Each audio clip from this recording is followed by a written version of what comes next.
Students, आज मैं class 11-12 में पढ़ाई जाने वाली जो हिंदी काव्य की पुस्तक है काव्य मंजरी, उससे एक पाठ बादल को घिरते देखा है पढ़ाने जा रही हूँ।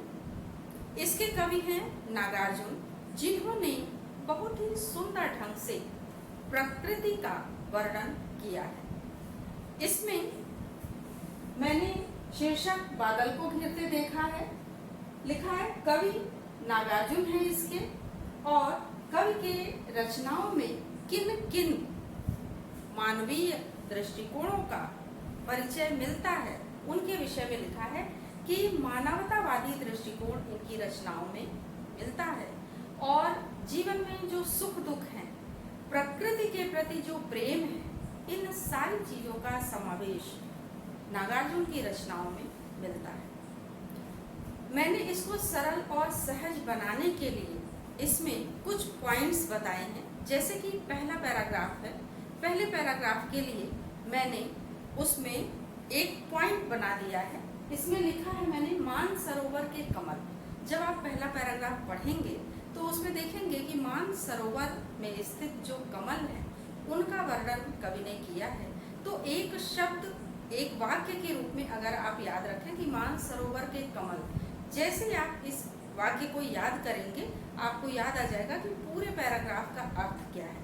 तो इस तरह से हर पैराग्राफ से अगर आप एक शब्द या एक वाक्य याद रखेंगे, उसके आधार पर आप पूरे अर्थ को लिख सकते हैं, ऐसा मेरा विश्वास है। तो इसमें सबसे पहले देखिए पहला पैराग्राफ, अमन धवल गिर के शिखरों पर बादल को घिरते देखा है।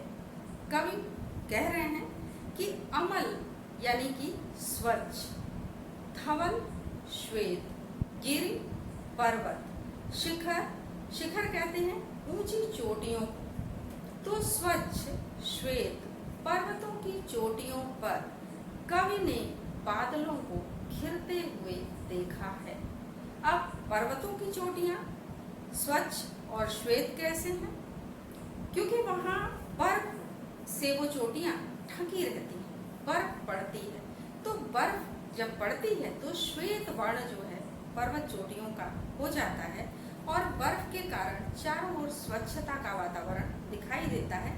क्योंकि वैसे भी श्वेत रंग जो है स्वच्छता का, शुभ्रता का प्रतीक है।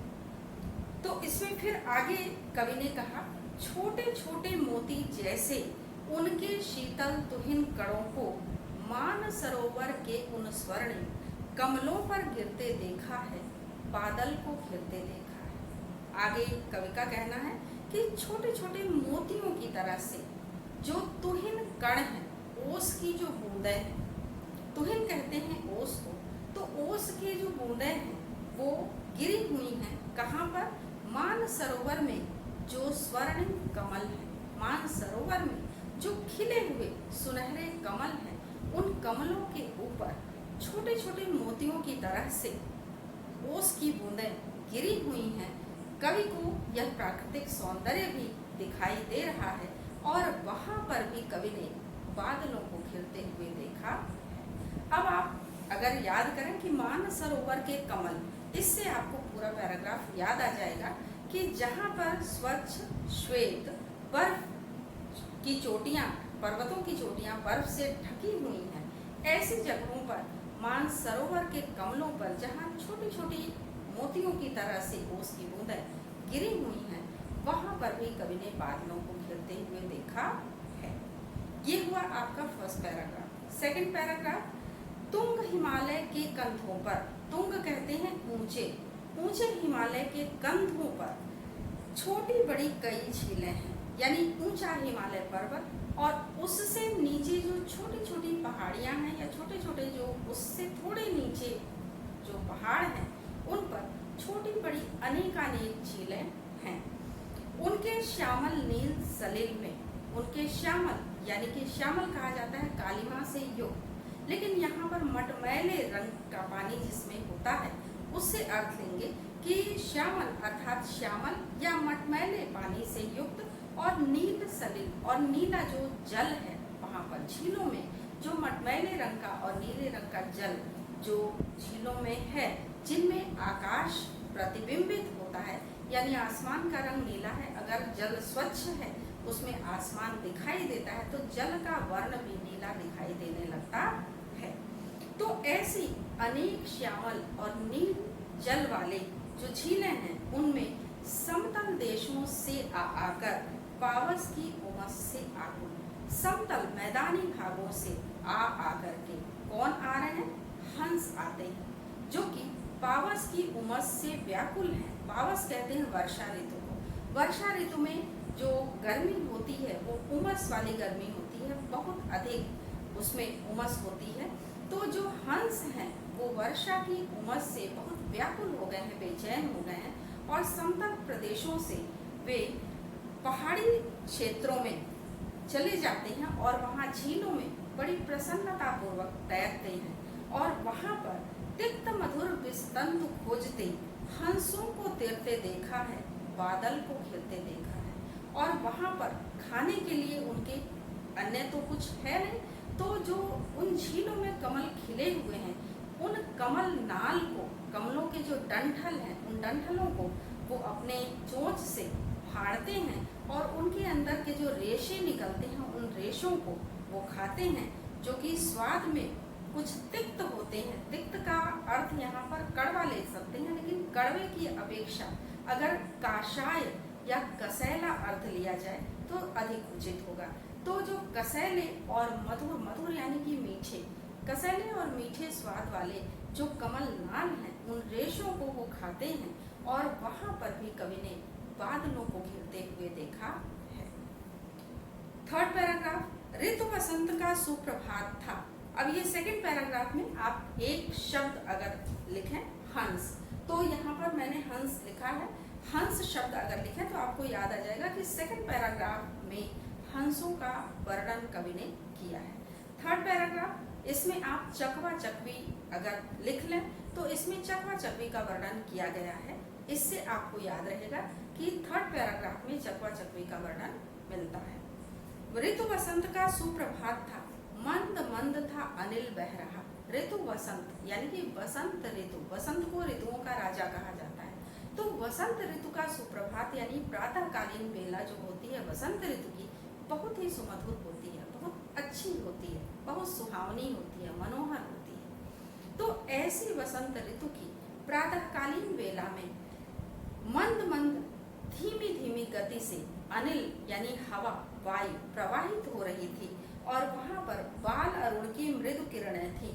जो उगता हुआ सूर्य है उसकी किरणें अत्यंत कोमल होती हैं। दोपहर में सूर्य की किरणें प्रचंड रूप धारण कर लेती हैं, लेकिन प्रातः वेला में सूर्य की किरणें अत्यंत कोमल होती हैं, जो आँखों के लिए भी बहुत लाभदायक होती हैं, नेत्र ज्योति को बढ़ाती हैं। तो ऐसे बाल सूर्य की किरणें जो है चारों तरफ बिखरी हुई थी, और अगल बगल स्वर्णिम शिखर थे, और अगल बगल में सुनहरी हल्की किरणें उन शिखरों पर, पर्वतों की चोटियों पर पड़ रही थी, जिनसे वो पर्वतों की चोटियां सुनहरे रंग की स्वर्णिम दिखाई दे रही थी।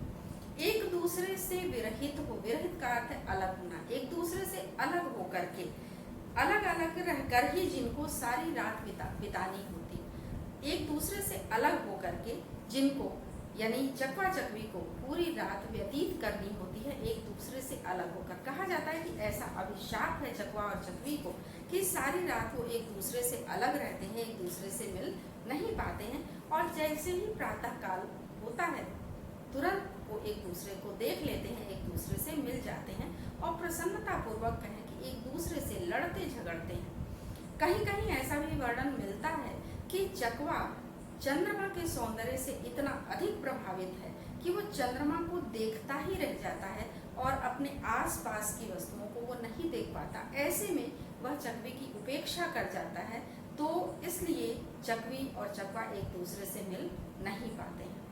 तो निशा काल से चिर अभिशापित, निशा काल रात्रि काल, और चिर अभिशापित, चिर कहते हैं दीर्घ को, दीर्घ काल से जो अभिशापित हैं, जिनको शाप मिला हुआ है, विवश उस चकवा चकवी का, वो जो चकवा और चकवी हैं वो विवश हैं एक दूसरे से अलग रहने के लिए, क्योंकि वो अभिशापित हैं।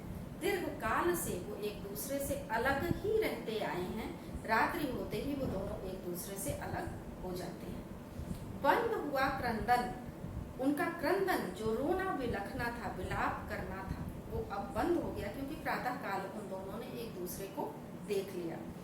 फिर उनमें उस महान सरोवर के तीरे, और फिर उनमें आपस में उस महान सरोवर की जो झीलें हैं, उन महान सरोवरों के किनारे एक दूसरे से वो मिलते हैं। और कैसे स्थान पर मिलते हैं? शैवालों की हरी दरी पर। शैवाल कहते हैं काई को। हरे रंग की काई जो जल में लगी हुई है, वो दरी के समान दिखाई दे रही है। तो ऐसी हरी दरी पर चकवा और चकवी एक दूसरे से प्रसन्नता पूर्वक प्रणय कलह करते हैं, यानी प्रेम में लड़ते झगड़ते हुए दिखाई देते हैं। और ऐसे में कवि ने वहां पर भी बादलों को घिरते हुए देखा है। तो इसमें एक शब्द अगर आप लिखेंगे चकवा चकवी, उससे आपको पूरे पैराग्राफ का अर्थ याद रहेगा। फोर्थ पैराग्राफ, दुर्गम बर्फानी घाटी में। दुर्गम कहते हैं, ये सुगम का विलोम है। सुगम यानी जहां आसानी से जाया जा सके, दुर्गम जहां आसानी से जाया ना जा सके। तो दुर्गम यानी कि कठोर कठिन मार्गों में, जहां पर आसानी से या सरलता से जाया ना जा सके। बर्फानी घाटी में, बर्फ से ढकी हुई घाटी में, शत सहस्र फुट ऊंचाई पर। शत कहते हैं सैकड़ों, सहस्र कहते हैं हजारों, सैकड़ों हजारों फुट की ऊंचाई पर अलख नाभि से उठने वाले। अलख कहते हैं अलक्ष्य, जो दिखाई न दे। लक्ष्य, लक्ष्य का अर्थ होता है दिखाई देना, अलक्ष्य जो दिखाई न दे। यहाँ पे अलख शब्द आया है। अलख का अर्थ है जो ना दिखाई देने वाली नाभि है, यानी कि कस्तूरी मृग जो है अपनी नाभि को वो देख नहीं सकता है, उसमें क्या है उसे दिखाई नहीं पड़ता है। निज के ही उन्मादक परिमल से, और निज के स्वयं के उन्मादक उन्मत्त कर देने वाले, जो एक तरह से कहें कि बिल्कुल मस्त कर देने वाले, उन्मत्त कर देने वाले जो परिमल है। परिमल कहते हैं सुगंध को। अपने ही भीतर जो अपनी नाभि में जो दिखाई नहीं दे रही है, ऐसी नाभि में एक उन्मत्त कर देने वाली सुगंध भरी हुई है। लेकिन उसके पीछे की वो सुगंध कहाँ से आ रही है, उसको ढूंढते ढूंढते तरुण कस्तूरी मृग को अपने पर चढ़ते देखा है, बादल को घिरते देखा है। जो किशोरावस्था वाला हिरण है, जो मृग है, कस्तूरी मृग को, उसे स्वयं पर ही चढ़ते हुए कवि ने देखा है, और वहां पर भी बादलों को घिरते हुए देखा है। यानी कि कस्तूरी नामक मृग है, मृग का नाम भी कस्तूरी है, और उसकी नाभि में जो पदार्थ भरा हुआ है जो कि बहुत सुगंधित है, उस पदार्थ का नाम भी कस्तूरी है। तो ऐसा कस्तूरी मृग अपनी नाभि में भरे हुए कस्तूरी नामक सुगंधित पदार्थ को देख नहीं पाता है, और उसकी सुगंध से उसको ढूंढता है कि न जाने ये सुगंध कहाँ से आ रही है। चारों तरफ उन दुर्गम स्थानों में ढूंढते ढूंढते वो थक जाता है, और थक करके स्वयं पर चढ़ता है कि बेकार उसने इतनी मेहनत की। और ऐसे उस मृग को चिढ़ते हुए भी कवि ने देखा है, और वहां पर भी कवि ने बादलों को घिरते हुए देखा है। इसमें आप अगर कस्तूरी मृग एक छोटा सा शब्द लिख लेंगे तो उससे मुझे उम्मीद है कि आपको पूरे पैराग्राफ का अर्थ याद आ जाएगा। फिर है, कहाँ गया धनपति कुबेर वह, कहाँ गई उसकी वह अलका। अब यहाँ पर कवि ने धनपति कुबेर के, यानी धन के स्वामी जो कुबेर हैं, उनका और उनकी जो राजधानी अलका थी, अलकापुरी, उसका वर्णन प्रस्तुत किया है। इसमें कालिदास का वर्णन कवि ने प्रस्तुत किया है। आप आषाढ़ का एक दिन पढ़ते हैं, उसमें आपने पढ़ा है कि कालिदास ने मेघदूतम की रचना की थी। तो इसमें कवि कहता है कि वह धनपति कुबेर, धन के स्वामी कुबेर कहाँ चले गए, और उनकी वह राजधानी जो अलकापुरी थी, जो ऐश्वर्य से परिपूर्ण थी, वह राजधानी भी आज इस हिमालय पर्वत पर दिखाई नहीं देती है।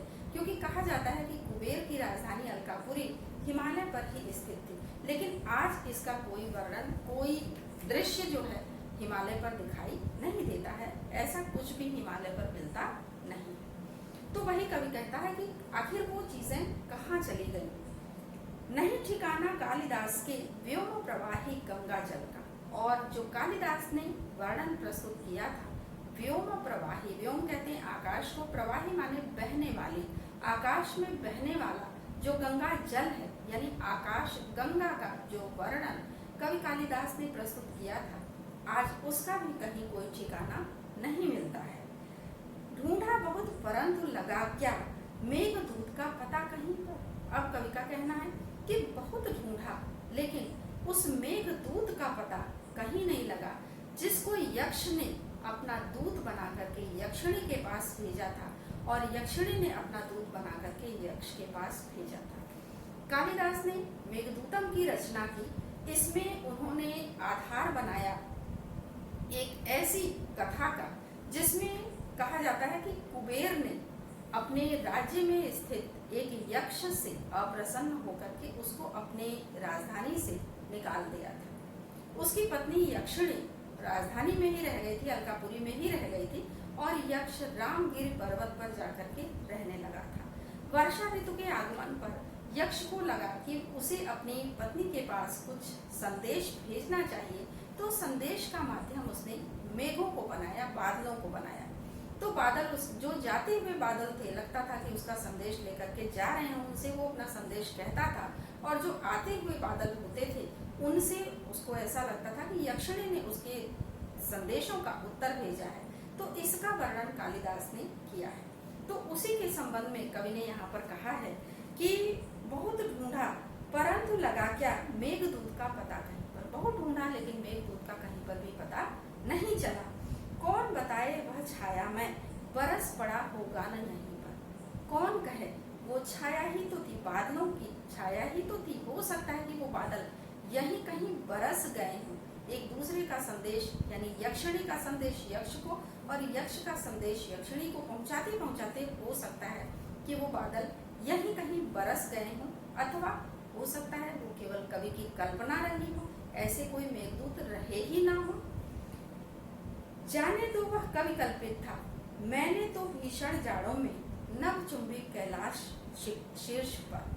अब कवि कहते हैं कि जाने दो, वह केवल कवि की कल्पना भी हो सकती है कि मेघदूत जैसा कोई दूत था, लेकिन मैंने तो यहाँ पर कैलाश के शीर्ष पर, कैलाश के सबसे ऊपरी भाग पर भयंकर जाड़ों में, जो बहुत भीषण जाड़ा जब पड़ता है उस समय महामेघ को, बहुत घने काले बादलों के पूरे पूरे समूह को झंझा नील से, झंझा नील कहते हैं जो तेज आंधी तूफान होता है, तेज आंधियों से या तेज आंधियों में गरज गरज भिड़ते देखा है। तेज आंधियों से, तूफानों से गरज गरज करके भिड़ते हुए देखा है। और वहां पर भी कवि का कथन है कि उन्होंने बादलों को घिरते हुए देखा। तो इसमें अगर आप एक शब्द या एक वाक्य के तौर पर लिख लेंगे कि कालिदास, अगर एक शब्द लिख लेते हैं या अगर लिखना चाहें तो उसमें लिख लें कि धनपति कुबेर, या कुबेर की राजधानी अलका, या कालिदास चरित, कालिदास रचित जो मेघदूत है, कुछ भी ऐसा एक वाक्य या एक शब्द लिख लें जिससे कि इस पूरे पैराग्राफ का अर्थ आपको याद रहे। फिर है लास्ट पैराग्राफ, शत शत निर्झर निर्झरणी कल। अब इसमें कवि ने कहा शत शत, सैकड़ों सैकड़ों, निर्झर यानी कि झरने, निर्झरणी नदियां, सैकड़ों झरने और नदियां, छोटे छोटे झरने तमाम पहाड़ियों में से निकलते रहते हैं। जब यही झरने बड़ा रूप ले लेते हैं तो नदियों के रूप में धरती पर प्रवाहित होने लगते हैं। तो कवि का कहना है कि सैकड़ों झरने और नदियां वहां से, हिमालय से निकल करके, फूट करके निकलते हैं और आगे जब बढ़ते हैं तो मुखरित देवदारू कानन में कल कल करते हुए, कल मुखरित, कल कल की ध्वनि होती है। जब जल बहता है धीरे धीरे तो उनमें कल कल की ध्वनि सुनाई पड़ती है। तो ऐसी ध्वनि मुखरित होते हुए जब वो जल आगे बढ़ता है तो देवदार के जो कानन है, देवदार के जो वन है, क्योंकि वहां पर देवदार के वृक्ष बहुतायत पाए जाते हैं, तो देवदार के वृक्षों के मध्य से कल कल करते हुए वो झरने और नदियां प्रवाहित होते हैं। और शोणित धवल भोज पत्रों से, शोणित कहते हैं लाल और धवल कहते हैं श्वेत, लाल और सफेद जो भोजपत्र हैं उनसे छाई हुई कुटी के भीतर, वहाँ के लोग जो हैं, वहाँ जो लोग रहते हैं वो लाल और सफेद पत्तों से अपनी कुटियों को छाए हुए होते हैं, कुटियों को बनाए होते हैं और उन कुटियों के भीतर वो बैठे होते हैं जहाँ पर रंग बिरंगे और सुगंधित, जहाँ पर रंग बिरंगे अनेकानेक रंगों के और सुगंध देने वाले सुगंधित फूलों से कुंतल को साजे, पुष्पों से, फूलों से अपने कुंतल कहते हैं बालों को, अपने बालों को सजाए हुए वहाँ वो बैठे हुए हैं। उन्हें साज सज्जा का बेहद शौक है, तो अपने बालों को उन्होंने रंग बिरंगे और सुगंधित फूलों से सजा रखा है। इंद्रनील की माला डाले, और वो बड़े एक तरह से कहें कि संपत्ति ऐश्वर्य से युक्त होते हैं वो लोग। तो इंद्रनील जैसी मणियों की माला वो अपने गले में पहने हुए हैं, और उनके गले कितने सुगठित हैं उनका वर्णन करते हुए कवि का कहना है कि शंख सरीखे सुगढ़ गलों में, शंख की तरह से उनकी गर्दन है, उनके गले जो है वो शंख की तरह से हैं, और उसमें वो इंद्रनील मणि की माला पहने हुए हैं, धारण किए हुए हैं। कानों में कुवलय लटकाई, और कानों में उन्होंने छोटे छोटे, कुवलय कहते हैं कमलों को, छोटे छोटे कमलों को कानों में लटका रखा है। शतदल लाल कमल बेड़ी में, शत कहते हैं सैकड़ों, दल कहते हैं पत्तों को। यहाँ पर दल का अर्थ पंखुड़ियों से लेंगे, वैसे दल का अर्थ समूह भी होता है। तो सैकड़ों पंखुड़ियों वाले लाल कमलों को उन्होंने बेड़ी में, बेड़ी कहते हैं चोटी को, अपनी चोटियों में लगाया हुआ है। चोटियों के सौंदर्य को बनाने के लिए, सौंदर्य युक्त बनाने के लिए उन्होंने अपनी चोटियों में लाल रंग के कमलों की पंखुड़ियों वाले कमलों को उन्होंने लगा रखा है। और रजत रचित मणि खचित कलामय, रजत कहते हैं चांदी को, रचित माने बने हुए, चांदी से बने हुए। और फिर कहा गया मणि खचित, जिनमें मणियां जो है वो चिपकी हुई हैं, मणियां लगी हुई हैं। खचित का अर्थ होता है जिनमें मणियों को जड़ा गया है, चिपकाया गया है। तो चांदी के बने हुए ऐसे गिलासें हैं जिन पर मणियां चिपका करके बड़े कलात्मक ढंग से मणियां उनमें लगाई गई हैं, और कला में कलात्मक ढंग से उनमें मणियां लगाई गई हैं। पान पात्र, पान पात्र पीने का पात्र अर्थात गिलास। द्राक्षासव पूरित, द्राक्षासव, द्राक्ष कहते हैं अंगूर को, आसव कहते हैं उसका जो सत्व होता है। तो द्राक्षासव का अर्थ यहाँ पर लेंगे जो मदिरा है, मदिरा से पूरित अर्थात भरी हुई, गिलासों में मदिरा भरी हुई है, जिसको उन लोगों ने अपने सामने रखा है। रखे सामने अपने अपने सामने उन लोगों ने रखा हुआ है। अब देखिए कहाँ रखा है, लोहित चंदन की त्रिपदी पर। लोहित कहते हैं लाल, लाल रंग के चंदन की छोटी छोटी तिपाइयाँ बनी हैं, अर्थात लाल रंग के चंदन की लकड़ियों की छोटी छोटी सुंदर तिपाइयाँ बनी हैं, और उन सुंदर तिपाइयों पर उन्होंने चांदी की ऐसी गिलासें जिन पर मणियां जड़ी हुई हैं, ऐसी कलात्मक ढंग से सजी हुई गिलासों में मदिरा को भर रखा है, और अपने सामने लाल चंदन की तिपाई पर रखा हुआ है। नरम निदाग बाल कस्तूरी, और नरम जो बेहद नरम है, कोमल है, और निदाग कहते हैं उष्णता देने वाले, गर्मी देने वाले, अर्थात वहाँ पर ठंड बहुत अधिक है। अब ऐसी ठंड में बैठने के लिए उन लोगों ने ऐसी व्यवस्था की है कि छोटे छोटे जो कस्तूरी मृग हैं, उनकी जो कस्तूरी मृग के बच्चे होते हैं, उनकी खालों को उन लोगों ने निकाला है, यानी कस्तूरी मृगों को मारा है, उनके बच्चों की खालों को निकाला है, और वो अत्यंत कोमल और गर्म करने वाली जो खालें हैं उन पर वो बैठे हुए हैं, जिससे उन्हें ठंडक का एहसास कम हो रहा है। तो ऐसी मृगछालों पर पलथी मार करके वो बैठे हुए हैं और मदिरा पान कर रहे हैं, जिसके कारण मदिरा अरुण आँखों वाले, मदिरा से अरुण बनी हुई, मदिरा के पान के कारण, मदिरा को पीने के कारण उनकी आँखें जो है लाल रंग की बनी हुई हैं। और ऐसे उन्मत्त जो नशे में है, उन्मत्त का अर्थ यहाँ उन्मत्त या नशे में कह सकते हैं, कि ऐसे नशे में किन्नर किन्नरियों की, ऐसे नशे में रहने वाले किन्नर और किन्नरियाँ, किन्नर और किन्नरियाँ एक जाति होती है उधर की, जो हिमालय के क्षेत्रों में पाई जाती है। तो ऐसे वो लोग जो है बहुत ही संपत्तिशाली, बड़े ऐश्वर्यशाली होते हैं, इसलिए धन संपत्ति से युक्त हैं, और वहाँ पर वो बैठे हुए हैं और अपने मनोरंजन के लिए वो लोग बांसुरी वगैरह बजा रहे हैं। तो उसका वर्णन करते हुए कवि ने कहा है कि ऐसे किन्नर किन्नरियों के मृदुल मनोरम अंगुलियों को, जो मृदुल कोमल और मनोरम सुंदर लगने वाली जो उनकी उंगलियां हैं, ऐसी उनकी उंगलियों को वंशी पर फिरते देखा है।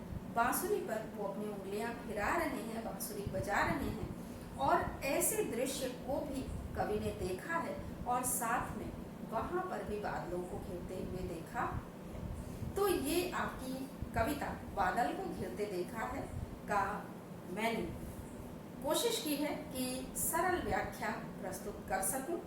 आशा है आपको इससे काफ़ी सहायता मिलेगी।